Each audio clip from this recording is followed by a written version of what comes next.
주여, 우리의 눈을 열어 주의 말씀에서 놀라운 것을 보게 하옵소서.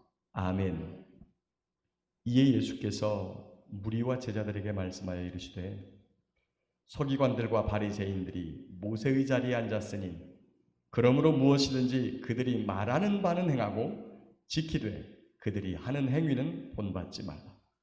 그들은 말만 하고 행하지 아니하며 또 무거운 짐을 묶어 사람의 어깨에 지우되 자기는 이것을 한 손가락으로도 움직이려 하지 아니하며 그들의 모든 행위를 사람에게 보이고자 하나니 곧 그 경문띠를 넓게 하며 옷수를 길게 하고 잔치의 윗자리와 회당의 높은 자리와 시장에서 문안받는 것과 사람에게 랍비라 칭함을 받는 것을 좋아하느니라. 그러나 너희는 랍비라 칭함을 받지 말라. 너희 선생은 하나요? 너희는 다 형제니라. 땅에 있는 자를 아버지라 하지 말라. 너희의 아버지는 한 분이시니 곧 하늘에 계신 이시니라. 또한 지도자라 칭함을 받지 말라. 너희의 지도자는 한 분이시니 곧 그리스도시니라. 너희 중에 큰 자는 너희를 섬기는 자가 되어야 하리라.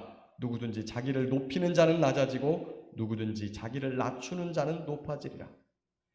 화 있을진저 외식하는 서기관들과 바리새인들이여, 너희는 천국문을 사람들 앞에서 닫고 너희도 들어가지 않고 들어가려 하는 자도 들어가지 못하게 하는도다. 화 있을진저 외식하는 서기관들과 바리새인들이여, 너희는 교인 한 사람을 얻기 위하여 바다와 육지를 두루 다니다가 생기면 너희보다 배나 더 지옥 자식이 되게 하는도다. 화 있을진저 눈먼 인도자여, 너희가 말하되 누구든지 성전으로 맹세하면 아무 일 없거니와 성전에 금으로 맹세하면 지킬지라 하는도다. 어리석은 맹인들이여, 어느 것이 크냐? 그 금이냐? 그 금을 거룩하게 하는 성전이냐? 너희가 또 이르되 누구든지 제단으로 맹세하면 아무 일 없거니와 그 위에 있는 예물로 맹세하면 지킬지라 하는도다. 맹인들이여, 어느 것이 크냐? 그 예물이냐? 그 예물을 거룩하게 하는 제단이냐?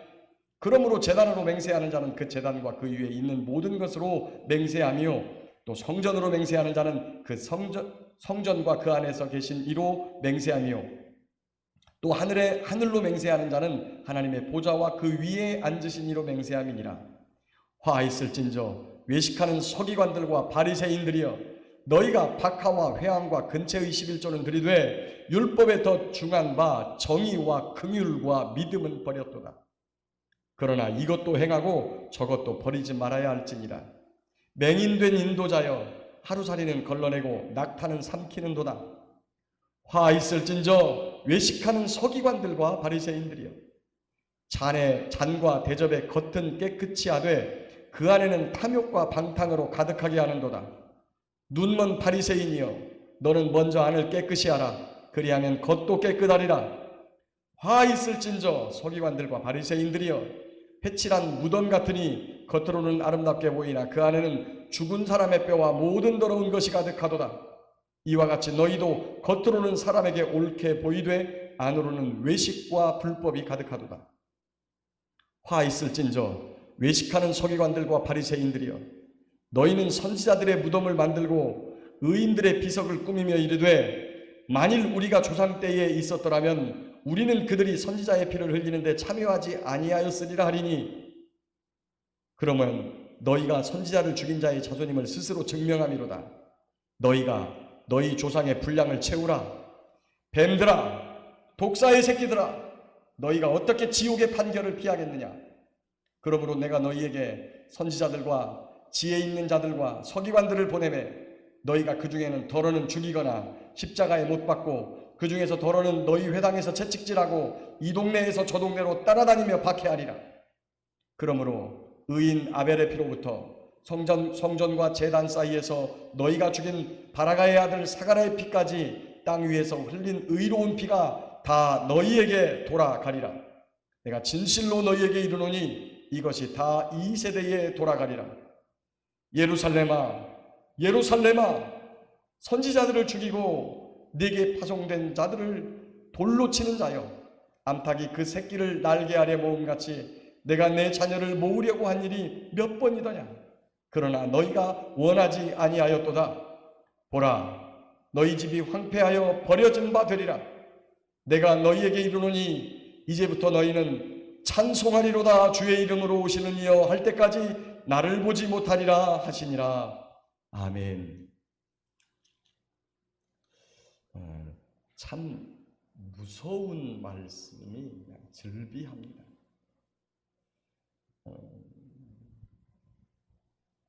여러분 이 밤에 하나님께서 옆에 계신 오권사님한테 말씀을 했으면 좋겠어요? 이쪽에 계신 유장로님한테 말씀을 하셨으면 좋겠습니까? 아니면 나한테 말씀을 했으면 좋겠습니까? 여러분 대답해 보세요. 이권사님? 하나님이 앞에 있는 지권사님한테 말씀을 했으면 좋겠어요? 이권사님한테 말씀을 했으면 좋겠어요? 예. 옆에 있는 사람한테만 말씀을 했으면 좋겠어요? 나한테 말씀을 했으면 좋겠어요?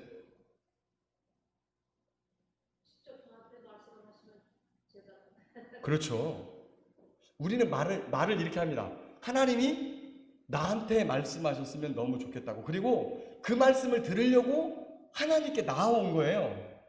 근데 저거 지금 목사님 저 나 들으라고 하는 소리지. 아니 은혜 제대로 받은 거거든. 사실은 나한테 나 들으라고 한 얘기니까 은혜를 제대로 받으라고 한 얘기인데 그 다음에 뭐가 되는 거예요? 이게 소화가 안 되고 시험이 드네. 이게 딱 그 말이 지금 하나님이 나한테 말씀하시기를 그렇게 원하시는데 막상 하나님이 나에게 무슨 말인가를 딱 쏘았을 때 그 말이 소화가 안 될 때가 있어. 소화가. 그럴 때 우리는 뭐라 그러냐? 시험 들었다고 그래요. 하나님 어디로 가버리고 앞에 있는 목사님이 지금 나한테 욕한 거 그렇게 될 때가 있어요.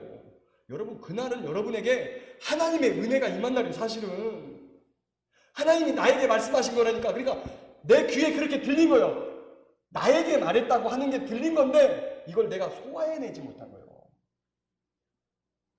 저와 여러분에게 첫 번째는 들려지는 은혜가 있기를 축복합니다. 들려지는 은혜가요, 나한테 말했다고 들려줘야 돼. 나한테 말했다고. 이게 지금 저 지금 김장로한테 한 얘기지. 이게 지금 다행히 우리 교회는 김장로님이 없네.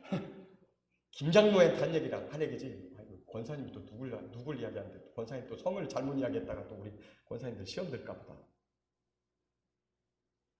이거 누구 권사 들으라고 한 얘기인데 그 권사가 오늘 안 나왔네 교회에. 여러분 아니에요. 여러분 하나님이 나에게 주셨다는 말씀으로 들을 때에 그 다음에 그게 이 들렸다는 자체가 하나님의 은혜거든요. 들렸다는 자체가. 근데 귀에 들려가지고 가슴에서 뿌리를 박아야 되는데 여기에 튕겨나간 말이에요. 오히려 그 말을 듣고 나서 지금 목사님이 지금 저거 나 들으라고 하는 소리지. 여러분 제가 성경을 창세기부터 쭉 강론해 오니까 가장 큰 장점이 뭔지 아세요?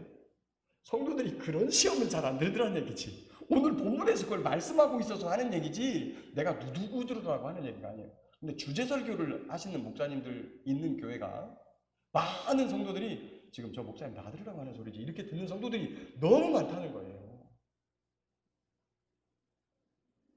이 밤에 여러분에게 첫 번째는 들려지는 은혜가 있기를 축복합니다. 두 번째는 그 말씀이 내 밭에 심기워져서 뿌리를 내리고 자라서 열매를 맺기까지 그게 시험 들어서 튕겨나가고 마귀가 주워 먹어버리고 내가 시험 들어가지고 튕겨져 나가는 게 아니라 이 안에서 소화되어가지고 내 삶으로 이루어지는 귀한 역사가 있기를 축복합니다. 야, 근데 오늘 이 말씀을 서기관들과 바리새인이 들었을 때 이 말씀을요 소화를 했더라면 그들은 생명으로 나아가지만 이 와 있을진저 서기관들과 바리새인들이야 이 독사의 새끼들아 뱀들아 이렇게 이야기했을 때 과연 이 말씀을 소화해내는 사람이 몇 명이나 있었을까? 분명히 들렸을 거예요. 그러니까 예수님 잡아 죽였지. 그러면 소화해내는 사람과 소화해내지 못하는 사람의 차이가 어디에 있을까? 놀랍게도 소화해내는 사람은 하나님의 은혜가 임하고 그리고 하나님의 온전한 품 안으로 들어온 사람이에요. 그런데 소화를 못해낸 사람은 결국에 그들이 어디로 나가느냐? 예수님을 하나님을 잡아 죽이는 데까지 나가요. 하나님을 잡아 죽이는 사람들이 사람은 못 잡아 죽일까요? 사람도 잡아 죽입니다. 그러면 왜 그들이 이런 행동을 했을까를 보겠습니다. 첫 번째, 2절부터 보면 그들이 모세의 자리에 앉았다. 야, 이게 모세가 누구냐면 하나님께 율법을 받은 자예요. 그리고 율법을 받아서 하나님의 그 율법으로 백성들을 재판해 주던 사람이 바로 모세예요. 그런데 바로 하나님께서 주신 말씀을 이 서기관들과 바리새인들이 달달달달달달 외워요. 토라, 창세기부터 신명기까지 글자 한 장, 단어 하나, 받침 하나 떨어뜨리지 않고 그 모든 거를 하나도 틀리지 않고 달달달 외우는 사람이 서기관과 바리새인들이에요. 그래서 그 율법으로 사람들을 탁탁 정죄해요. 사실은 하나님께서 레위인들한테 이걸 직분으로 주셨어요. 백성의 관리를 누구를 잡았냐? 레위 사람들이 백성의 관리입니다. 왜 그러냐면 옳고 그름을 분별해야 되거든요. 출애굽기에 보면, 출애굽기 17장에서 이렇게 보면 이스라엘 백성들이 광야에서 나와가지고 광야길을 걷고 있는데 어느 날 모세의 장인이 모세에게 찾아왔어요. 애들들을 데리고. 모세가 광야에 나왔다는 이야기를 듣고 이제 본인이 살던 곳으로 가까이 갔거든요. 그 미디안 광야가 모세가 처가살이 하던 곳, 바로의 칼날을 피해서 40년 동안 처가살이 하던 곳이에요. 그래서 거기 지리를 뻔하게 잘 알아요, 많이. 그러니까 이제 모세가 거기 나왔다는 이야기를 듣고 장인이 와 보니까 사위 볼 시간이 없어요. 하루 종일 아침부터 저녁까지 백성들 재판하느라고 가족들하고 뭐 이야기할 시간도 없는 거예요. 그래서 그러다가 필경 망한다. 사람들을 세워서 재판을 하도록 해라. 그랬을 때 능력 있는 자들을 세우는데 하나님을 두려워하고 경외하는 자들을 1000부장, 100부장, 50부장, 10부장 이렇게 세우고 그다음에 백성을 재판할 수 있도록 세우는 관리가 있어요. 그 관리를 누구를 세웠냐면 레위인이에요. 레위. 왜 그러냐면 그 광야로 나온 이스라엘 백성들은 법이 어떤 법이냐면 지금처럼 우리를 재판하는 사람은 누구예요? 법을 잘 아는 판사, 검사, 변호사 이런 분들이 법조계에 근무를 하죠. 그리고 판사가 이거 잘못됐다. 누가 어떻게 얼마 정도 잘못됐다. 이렇게 판단하잖아요. 법을 잘 아는 사람이 그걸 하는 거예요. 근데 누가 법을 잘 아느냐? 이스라엘 백성들은 하나님의 말씀이 법이에요. 그러니까 그 하나님의 말씀을 달달달달달달 빼우고 외우는 사람들이 사람들을 재판하는 거예요. 여기에서 그분들이 이렇게 나가면 우리로 말하면 지금 판사님이 시장에 나와가지고 이렇게 걸어 다니는 거예요. 그러니까 아이고 오셨느냐고. 그것도 누가 부여해 주신 권한이에요. 그게 하나님께서 부여해 주신 권한을 가지고 재판하고 사람들에게 옳고 그름을 가르치는 사람이 이 서기관들이니까. 근데 서기관이 하나님의 말씀만 잘하는 사람이 아니고요. 서기관은 세 부류가 있습니다. 첫 번째는 하나님의 말씀을 그대로 전하고 가르치는 사람이 있고, 그 다음에 쓰는 사람이 있고, 또 한 사람은 염료를 만드는 사람이에요. 잉크. 성경을 쓰는 잉크는 특별합니다. 그건요, 며느리도 안 가르쳐주고요, 자식들에게도 안 가르쳐줘요. 자기의 일을 진짜 이거 평생에 이거를 비밀을 절대 누설하지 않고 지켜나갈 사람. 지금도요, 성경을 필사한 잉크 재료가 뭔지 모릅니다. 지금도 이게 공개되지 않았어요. 공개하지 않아요, 여러분. 그분들이. 그래가지고 진짜 1000년 전에 쓰여진 문서의 글자가 흐려지지 않아요. 그 양피지만 보관이 돼 있으면 그대로 글자가 사라지지 않습니다. 그 다음에 또 한 가지는 가죽을 만드는, 성경을 쓰는 가죽을 만드는 사람도 서기관이에요. 여러분, 저희가 저기 직가라고 하는 거리에 사도행전 보면 베드로가 어느 날 직가라고 하는 거리에 똑바른 도로에 거기에 피장 시몬의 집에 기거해 있었다는 이야기가 있죠. 그랬을 때 고넬료가 베드로에게 천사의 지시를 받고 그 베드로를 처형해 오거든요. 베드로가 머물렀던 그 피장 시몬이 단순히 가죽 만드는 사람이 아니라 바로 서기관 가죽 무두질하는 그분이에요. 그런 분 집에서 지금 베드로가 머물러 있다. 이렇게 지금 그 성경을 해석하고 있습니다.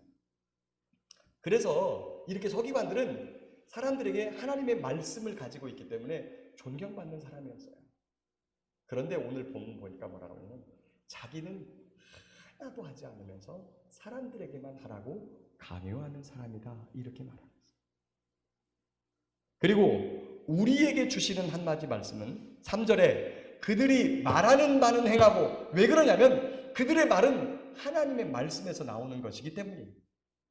그들의 하는 행위는 본받지 말아라. 왜 그렇게 그들이 하는 행위는 본받지 말라 그러냐? 거기 보면 아주 교만해요. 거만함.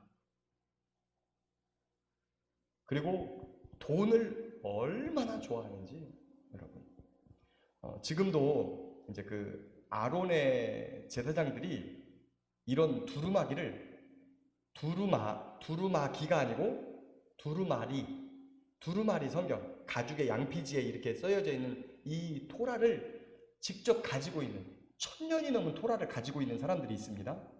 제사장 가문 중에서. 그런데 사람들이 오잖아요.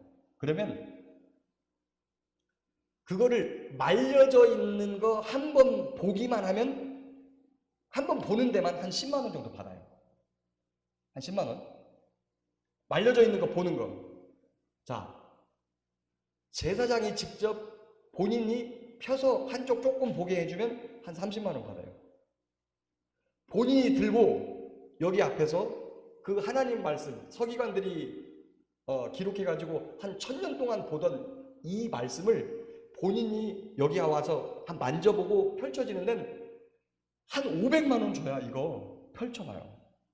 만져보고 본인이. 돈을 얼마나 줘? 예, 장사예요, 장사. 지금 그래, 지금. 근데 그거를 한 1000년 정도, 1000년 이상 된 것도 있으니까요. 가서 그걸 진짜 해보고 싶은 거예요. 보고 싶고 만지고 싶고. 그러니까 몇백만 원 주고서라도 어떤 분 돈 좀 많게 생긴 사람한테는 더 불러는데요. 더 불러가지고 이거를. 그래 장사하고.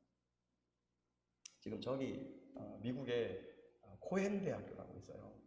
아론의 160 몇 대 손 그 제사장이신데 그분이 예수님을 믿고 변화돼가지고 지금은 이제 예수님 믿는, 그래서 기독교 신학대학의 학장님이시거든요. 그 아버지가 그런 짓 했다고 지금 그분이 간증해요. 그 아버지 제사장이 집에 이 토라가 하나 있는데 사람들 와서 토라 보자 그러면 와서 잠깐 와가지고 잠깐 쳐다보고 가는데도 10만 원 넘게 본대요. 그리고 잠깐 뚫어지게 쳐다보고 이렇게 한번 쫙 제사장님이 이렇게 열어가지고 한번 이렇게 돌려주는 걸 보면 몇십만 원에서 몇백만 원. 그 다음에 본인이 가가지고 이걸 한번 만져보고 이렇게 하는 데는 뭐 500만 원, 뭐 부자들 오면은 뭐 1000만 원씩 부르기도 한답니다. 근데 그걸 내고 보고 가는 사람이 있어요, 진짜. 왜 그러냐면 하나님을 그만큼 사랑하니까. 그러니까 하나님을 사랑하는 사람들을 이용해서 뭐 하는 거예요? 돈벌이 하는 거예요, 돈벌이. 계속해서 가보면 15절부터 계속적으로 하는 이야기가 있습니다. 28절까지 계속해서 하는 이야기는 뭐냐면 그들이 무엇을 사랑하는 거예요? 돈을 사랑하는 거예요. 돈을 사랑하니까 자기에게 돈이 되는 쪽으로 이 말씀 해석을 하는 거예요. 그리고 하나님의 말씀으로, 하나님의 말씀을 이용해서 돈벌이를 하는데, 여러분 정말 제가 부끄러운 게, 이거는 제가 부끄러워할 일이, 해야 될 일이에요. 모두가 그러지는 않습니다.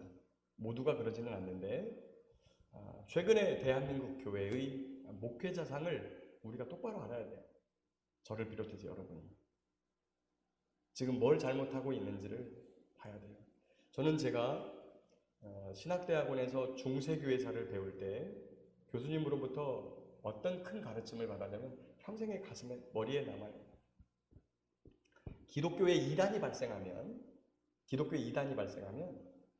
기독교 안에 반드시 잘못하고 있는 일이 있기 때문에 생긴다라고 배웠어요. 무슨 얘기냐? 가지가 한쪽으로 이렇게 휘어요. 똑바로 자라지 않고 이렇게 휘면 중심을 맞추려고 이 곁가지가 나와요. 곁가지가 나오는데 처음은 얘가 반듯하게 가는 듯 하다가 이렇게 치우쳐요. 그러면 그 방향으로 이렇게 이렇게 기울어져 가던 게 조금 세워집니다. 이렇게. 그리고 얘는 이렇게 치우쳐버려요. 수도원 운동. 수도원 운동이 지금 기도원 운동과 비슷해요, 여러분.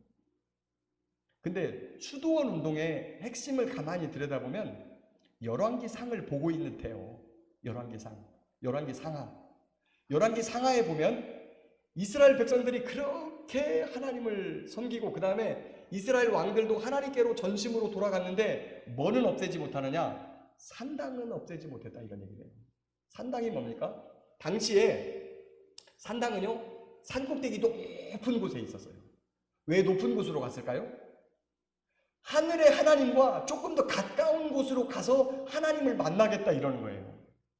굉장히 괜찮은 것 같죠? 그럼 오늘날 우리에게로 한번 찾아와 봅시다. 우리에게로. 여러분 하나님 만나러 오늘 여기 왔죠? 집엔 하나님 없어요? 집엔 하나님 없어요? 조금 더 가볼까요? 기도하러 기도원에 가요. 여기 예배당에는 여러분이 평상시 출입하는 예배당에 하나님이 없어요? 이거 굉장히 중요한 신학사상이에요.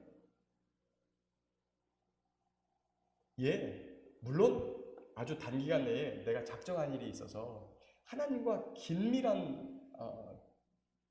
하나님께 긴밀한 대화를 할 아주 급한 일이 있어가지고 작정하고 집에서는 어떤 공간 마련을 할 수 없기 때문에 특별히 기도할 수 있는 공간이 마련되어 있는 곳에 가서 기도를 한다고 하는 그 마음은 매우 가상하고 좋아요. 그런데 그 안에는 뭐가 상실되냐면 나의 삶 속에서 만나는 하나님과의 동행, 하나님의 임재, 이게 내 삶에 없어졌다고 봐요. 그래서 주님께서 그걸 뭐라고 말하냐면 너희가 신랑을 빼앗길 날이 올 텐데 그때는 뭐 해라? 금식해라 이렇게 했어요.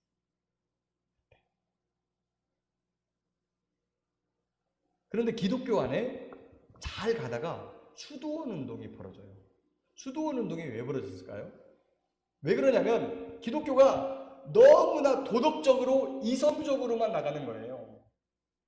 그러다 보니까 뭐가 사라지냐면 영성이 사라져요. 여러분 우리가 도덕적으로 할 수 있는 것, 그 다음에 이성적으로 할 수 있는 것만 말하는 하나님이면 여러분 왜 믿어? 이걸 왜 믿어? 밖에 나가서 내가 잘하면 되지. 오병이어의 하나님, 무리를 걷는 하나님, 무덤에서 부활하신 하나님, 그 다음에 그 하나님의 전적인 신적 능력으로 우리의 죽을 목숨까지 살리고 그 다음에 장애를 고치고 병든 것을 고치고 귀신을 쫓아내고 이런 하나님의 은혜와 능력이 우리의 삶에 드러나야 되는데 그런 것들에 대해서 여러분 사장되어져 버리고 그런 것들이 왜 일어나지 않아요? 기도하지 않으니까 일어나지 않지 않습니까? 기도 외에는 이런 유가 나갈 수 없다. 기도를 안 하고 그러니까 그런 것들이 벌어지지 않으니까 한쪽에서 아니다 기도에 힘써야 된다라고 하니까 너무 많은 사람들이 기도에 힘을 안 쓰고 일부의 사람들이 기도에 치우치기 시작해요. 처음에는 잘 갔어요. 그런데 이게 점점 조금 이상한 방향으로 흐르기 시작하더니 이게 어떤 운동으로 벌어지냐면 수도원 운동으로 가요. 신천지 왜 일어났을까요? 교회가 돈 번다고 시간이 없다고 성경 공부 안 시켜 모이지 않아. 이러니까 성도들이 갈급해 있는데 그 목회자들이 그런 부분에 대해서 채워주지를 못하니까 이쪽을 뚫고 나왔는데 하필 이단이 거기를 뚫었네. 성경 공부 시킨다. 그리고 또 지금 교회가 전도를 하는데 어떤 전도를 하는 것 같아요?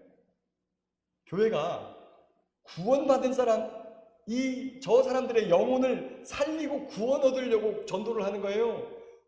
교인 숫자 늘리려고 전도하는 거예요. 전도의 방법이 뭡니까? 전도의 방법이 관계 전도, 고구마 전도, 그 다음에 무슨 전도 주면서 그들과 한심을 사고 그 다음에 그들과 관계를 맺어서 끌어오는 것 굉장히 중요해요. 그 전도법 제가 그걸 부정하는 건 아니에요. 그런데 그것이 진짜 우리 주님께서 원하시는 전도법이었을까? 물론 예수님께서도 배고파서 오는 자들 오병이어의 기적과 능력으로 그들을 먹이셨어요. 제자들이 왜 이렇게 피곤해요? 예수님 따라다니면 하루 종일 먹을 것도 없이 따라다니는 사람들 그들 먹여 살리느라고 피곤한 거예요. 그걸 구제하고 그거 대단히 중요한 거예요. 그런데 핵심이 빠졌어요. 핵심이.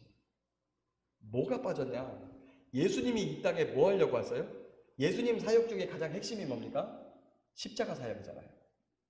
다른 여러 가지도 있습니다. 가르치시고 전파하시고 그다음에 병든 것과 약한 것을 고치시고 이 예수님의 3대 사역이 있지만 그 중에서도 가장 핵심은 뭐냐? 십자가 사역이에요. 십자가 사역. 그래서 예수님께서 마가복음에 보면 내가 전도하러 이 땅에 왔다. 전도하러 왔다. 근데 그 전도하러 왔다가 우리는 대부분은 아니라고 부정할 수 없어요. 지금 교세를 확장하기 위한 전도지 진짜 사람을 살리기 위한 전도인가 라고 하는 부분에 저희가 심각하게 생각을 해봐야 돼요. 자, 이 반향을 뚫고 누가 나왔느냐? 바로 신천지가 나왔다. 그러니까 이단을 가만히 보면 기독교가 뭘 잘못하는지가 보여요. 자, 그러면 다시 제가 하고자 하는 이야기로 다시 들어오겠습니다. 교회가 지금 얼마 전에 그 통합 측에서 교세를 파악한 거를 본인들의 교세인데 이것이 차칫 도마에 오를 수 있지만 한국교회를 진단하는 자료로 쓰인다니 이거를 공개하겠다라고 해가지고 공개해 주었어요. 근데 그 공개해 준 그 교회를 저걸 보니까 자 2018년까지만 해도 교회가 늘어나고 있었습니다. 참 특이한 현상인데 교회는 늘어나고 그 다음에 성도는 줄어들고 있었어요. 그 다음에 또 한 가지 특이한 사항은 그런데도 불구하고 대형교회 10,000명 넘는 교회의 성도는 13% 이상 매년 증가하고 있었습니다. 교회가. 근데 지금 어떻게 되느냐? 지금 이번에 그 교세 저기 하면서 집계를 통합을 해서 집계를 냈더라고요. 첫 번째는 교회의 숫자가 줄어들고 있습니다. 교인들의 숫자는요? 교인들의 숫자는 더 많이 줄고 있습니다. 더 많이 줄어들어요. 다행히도 30명 이하의 교회는 줄어들었어요. 완전 30명 이하면 완전 미자립 교회예요. 다른 교회의 도움을 받지 않으면 목회자 생활비 한 사람 생활비도 주기 어려운 그런 교회거든요. 그런 교회의 숫자는 많이 줄었어요. 그러니까 다시 말하면 이 교회 중에 문 닫은 교회가 너무 많다는 거예요. 30명 이하 교회가 다 문을 닫았어요. 그런데 이 어려운 형편에 놀랍게도 대형 교회 숫자는 계속 증가세를 보였다는 거예요. 대신에 그 속도가 낮아지긴 했어요. 한 13%에서 5% 정도로 이렇게 낮아졌더라고요. 그럼에도 불구하고 여전히 이 어려운 형편에 대형 교회 성도들은 늘어나고 있고 이 적은 교회는 계속적으로 성도들이 빠져나가고 있다는 것을 알 수 있어요. 이게 계속 지속되면 어떻게 되냐면 작은 교회가 싹 사라져버려요. 작은 교회가 싹 사라져버려요. 목회자의 전체 숫자도 줄어들었어요.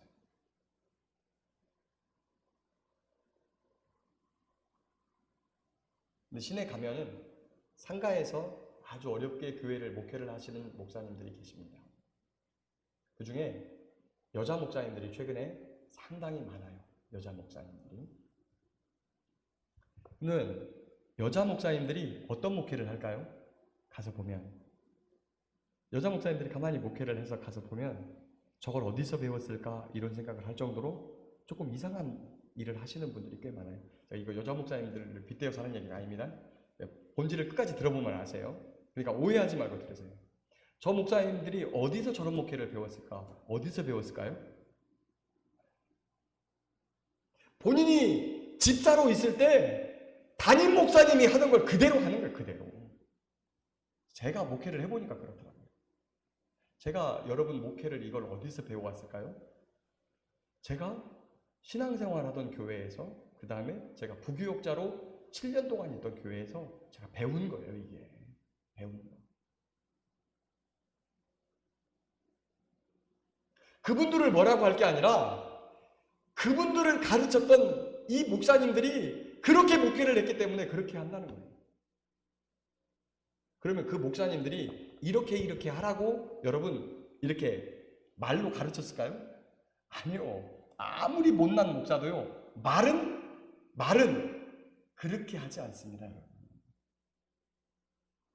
그런데 뭘 보고 배웠냐? 그의 삶과 그가 하는 것들을 보고 그대로 배운 거예요. 삶으로 살아내는 것을 배우게 되지 말로 하는 것을 그렇게 배우지 않습니다. 여러분, 저와 여러분들이 정말 초등학교 때부터 선생님들한테 배웠던 도덕 시간에 배우고 윤리 시간에 배웠던 이런 것들만을 그대로 하면 지금 이렇게 살겠습니까? 얼마나 훌륭한 사람 되어 있을까요? 그런데 말로 하는 걸 배우는 게 아니라 삶으로 가르치는 걸 배운다는 거예요. 삶으로 가르치는 거. 그래서 오늘 그렇게 말은 청산유수처럼 하고 삶은 그렇게 살아내지 못하는 그들에 대해서 예수님이 꾸짖는 거예요. 화 있을진저 외식하는 서기관들과 바리새인들이요. 외식은 겉으로 보일 때는 잘 보입니다. 그러나 그 안에는 방탕과 탐욕 그리고 돈을 사랑함이 그 안에 가득하다고 말합니다. 그렇기 때문에 그렇게 살아간다고 말합니다. 또 한 가지는 33절에 그들을 향해서 예수님께서 결정적인 한마디를 날립니다. 이 뱀들아! 독사의 새끼들아! 라고 말하는데 이 뱀이 누구냐? 바로 에덴 동산에서 하와에게 선악과를 먹으라고 권했던 그 옛 뱀. 그리고 요한계시록은 그의 본질을 큰 용, 사탄, 마귀라고 정확하게 우리에게 찌릅니다. 그런데 이 외식하는 서기관들과 바리새인들을 향해서 뱀들아, 독사의 새끼들아 라고 딱 말씀합니다. 사랑하는 성도 여러분, 제가 설교를 시작하기 전에 여러분들에게 이런 말을 했습니다. 분명히 뭔가 나를 찌르는 얘기가 들려요. 들리는데 이것을 소화해내느냐 소화해내지 못하느냐에 따라서 어떤 게 갈리느냐, 바로 이게 갈리는 거예요. 그 내게 들리는 말씀을 소화해내면 나는 하나님의 자녀요 겸손한 자로 엎드릴 수 있는 거예요. 여러분 여기 보십시오. 예수님 시대 때 예수님을 따라다니는 많은 사람도 있었지만 그들을 누가 가르쳤던 거예요? 이 서기관들과 바리새인들이 가르쳤어요. 그리고 그 서기관들과 바리새인들 중에 여기 보십시오. 34절에 그런 사람만 있는 게 아니에요. 내가 너희에게 선지자들과 지혜 있는 자들과 서기관들을 보냈다. 예수님 하나님이 보낸 서기관들이 그 안에 분명히 포함되어져 있어요. 그런데 그 중에 더러는 너희들이 잡아 죽이고 그 다음에 때리고 핍박하고 또 동네를 따라다니면서, 그리고 예수님 이후에도 이런 사람들을 예수님이 보내실 거예요. 선지자들과 지혜 있는 자들과 서기관들을 보낼 것인데 그들을 너희가 그럴 것이다. 서기관들이라고 해서 다 그런 게 아니에요. 바리새인들이라고 해서 다 그런 게 아니에요. 오히려 그들 중에는 지혜 있는 자들이 있어요. 하나님의 말씀을 바르게 전하는 자들이 있어요. 그러면 그 안에서 뭘 봐야 되느냐? 저와 여러분들이 이제 성경에서 이런 말씀이 있어요. 마태복음 7장에 이게 있어요. 뭘 보냐면 그들의 열매로 그들을 알지니라는 말씀이 있어요. 자, 그러면 요즘 인터넷으로 예배를 많이 드려요. 그러다 보니까 대형교회 목사님, 그 다음에 설교를 잘 하시는 목사님의 설교를 많이 들어요. 평상시에도 많이 들을 겁니다, 아마. 자, 그런데 우리가 정신을 바짝 차려야 되는 게 그분에 대해서 저와 여러분이 얼마나 아느냐. 그분에 대해서. 그분의 삶에 대해서. 그분의 삶이 진짜 열매를 맺는 삶인지 아니면 탐욕이 가득한 삶을 살아가는지 그분을 어떻게 알아가는지. 하나님께서 우리에게 바른 지도자와 그 다음에 바른 교훈을 주는 사람을 어떻게 구별하라고 했냐면 바른 열매를 맺는 사람을 보아라라고 말했어요. 바른 열매를 맺는 사람을. 그들이 가르쳐주는 삶을, 그들이 가르쳐주는 교훈을 받으라고 말하는 거예요. 아무리 말을 정상윤추같이 잘해도 그 삶이 우리의 삶에 그때는 들려오는 것 같지만 영향력을 미치지 못한다. 문제는 뭐냐? 삶이 영향력을 미쳐요. 놀랍게도 사람은 영적 존재입니다. 우리가 그 사람의 말을 잘 듣지만 그 사람이 만약에 저와 여러분이 인터넷으로 설교만 듣는 그분이 만약에 설교는 정말 잘하는데 안으로 들어가서 부패에 있다면 어떨 거예요? 대한민국 교회의 큰 교회를 다니지 않는 사람도 그분의 이름만 대면 다 아는 대한민국의 그런 목사님들 중에 성적으로, 돈으로 타락되어 있었던 지도자들이 얼마나 많았느냐? 저와 여러분들이 너무나 잘 알아요. 놀랍게 그 사람의 설교를 들으면 여러분도 그 길을 따라가게 된다니까요. 여러분도 안 그럴 것 같죠? 나는 그 사람의 삶을 안 보니까 안 그럴 것 같죠? 사람은 영적인 존재라니까요. 그 다음에 그분이 그런 쪽으로 삶을 살아가고 있기 때문에 그쪽의 메시지를 여러분에게 교묘하게 비틀어서 던집니다. 구별이 잘 안 돼요, 여러분.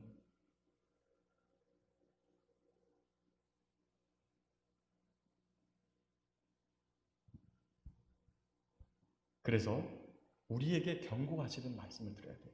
이 말씀이 서기관과 바리새인들을 향한 말씀이 아니라 우리에게 경고하시는 말씀이다. 첫 번째, 겸손하지 않고 말씀을 행하지 않고 가르치는 것에 대해서, 말만 하는 것에 대해서 얼마나 위험한 사실이라고 하는 걸 우리에게 말씀해 주세요. 두 번째, 하나님을 사랑하는 것 없이 돈을 사랑하고 이 안에 방탕과 탐욕이 가득하고 사람들에게는 사람들에게는 괜찮게 보이지만 이 안에 있는 것들을 덜어내지 못하고 몰아내지 못하고 깨끗하게 하지 못했을 때 얼마나 위험한 삶인가. 그리고 그것이 본질적으로 차이가 있다. 주님은 그들을 향해서 너희들 회개하라 정도가 아니라 이 뱀들아, 독사의 새끼들아 라고 이렇게 저주해 버렸다는 사실이에요.